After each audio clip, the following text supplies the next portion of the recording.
Hello and welcome back to An Old Man Watches, where today I'm going to be talking about the British science fiction television series Primeval, which ran for a total of 36 episodes between 2007 and 2011.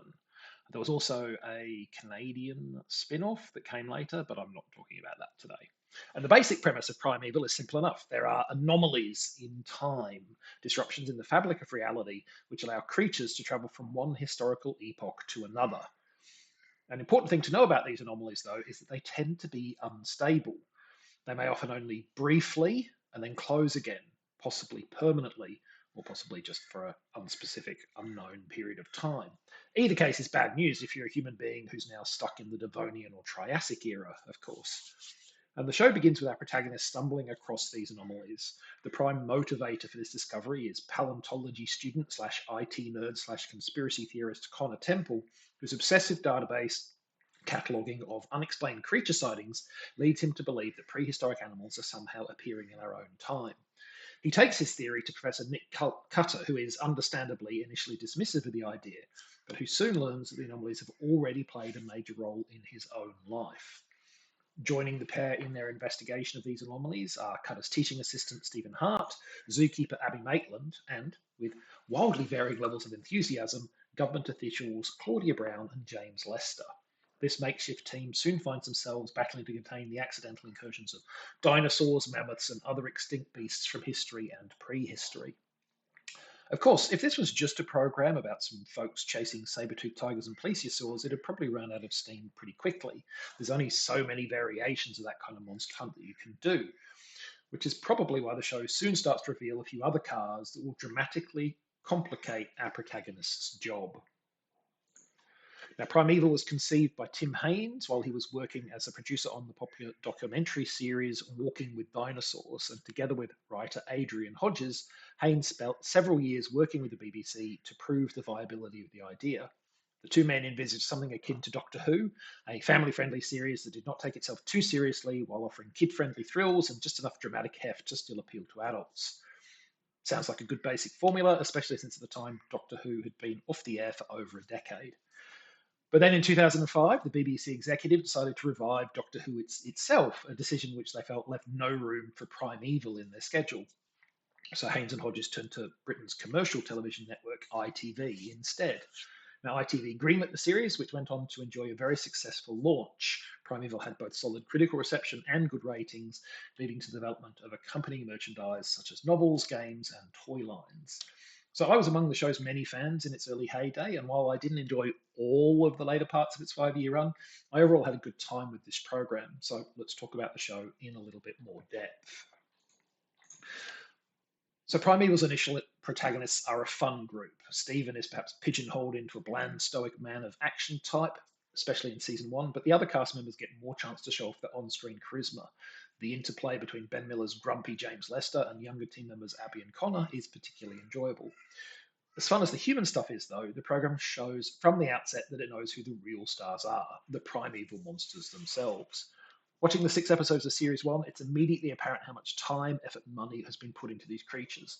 The production team's efforts mean that despite being CGI, the beasts feel present in the scenes. They do things like knock over shopping carts, splash through water, and otherwise interact with the real world around them, providing them a real sense of heft. It's ironic that, despite deliberately targeting a Doctor Who tone, the producers of this program had to spend a lot of time explaining how Primeval wasn't just a Doctor Who clone. And doubly ironic, given that we really feature our creatures, is not on the list of things I've seen them say, because it's a big point of difference. While Who does have plenty of iconic adversaries, such as the Daleks, it has always been much more focused on the people in the blue box. The adversaries are primarily there as catalysts for the story. You don't watch Doctor Who to see what cool shenanigans the villain will get up to, whereas see a mammoth rampage down the motorway is absolutely a selling point for Primeval. It probably helps that the creatures are not generally malevolent. The damaging things they do can be more readily enjoyed as spectacle because they're inadvertent rather than deliberate. Now, there are some downsides to this focus on the creatures, though. The first is that by the standards of pre-Game of Thrones time, this show costs a lot of money to make. That cost actually led ITV to unexpectedly cancel the program after 3 seasons and 23 episodes. While the show would land a new production deal only 3 months later, this turmoil forced some unplanned changes in the development of the following two series, and it compounded an existing phenomenon with the show, which was this unusually high turnover of cast members. Because with three exceptions who last through all five series, you should probably not get too attached to any major character in this program. Other than that trio, only one character makes more than 20 appearances, and they don't even show up until season three. Um, it's not that all these characters necessarily get killed off, mind you. This isn't Game of Thrones, after all, but plenty of actors do come and go, to the point that no less than 17 people have a main cast credit at one time or another. Or, to put it another way, almost one person for every 2 episodes. ITV's abrupt cancellation of the show after Series 3 definitely contributed to this phenomenon. The show had introduced no less than 4 new main characters in Season 3, but by the time the new production agreement was in place for Series 4 and 5, only one of the actors was still available. So 3 of the 4 had to be replaced with new roles. Now, to be honest, that wasn't all bad in my eyes. I wasn't a big fan of the new Series 3 characters in general, and there was one I particularly disliked, so I was quite pleased to see them not return. Which brings me to something of a flaw with the show, which is that its efforts to evolve its storylines, something it had to do in order to not quickly grow stale, are not always wholly successful. For instance, take Series 2. While every episode still features the team going out and tackling some beastie from another time, it emerges that someone is interfering with their operations. Who is it? What are they up to? And how does Culler's wife fit into it? These are themes that will provide a narrative through line as the show moves away from its original episodic Monster of the Week format. Now, like I already mentioned, this was a necessary evolution, but it's not a wholly successful one. A wider ongoing storyline was needed, but the one offered in season 2 struck me all as a bit rote and predictable. You're probably not going to be all that surprised by the answers to most of the questions above. I certainly wasn't. And where I was surprised, it was more because I'd been expecting them to do something a bit more interesting.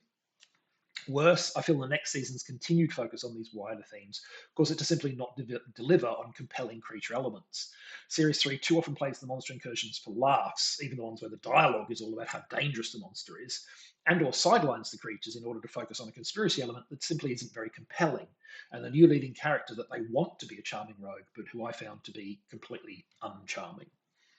Season 4 remains a little rough as it once more has to rebuild the cast and reset the storylines, but it provides, I think, a firmer foundation for Series 5, which mostly delivers quite successfully.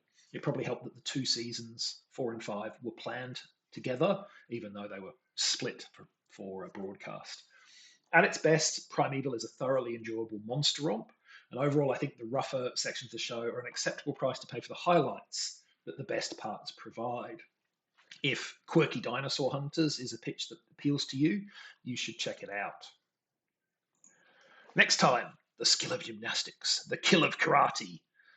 That is a gloriously cheesy tagline, and it's a shame that 1985 martial arts flick Gymkata doesn't really live up to it.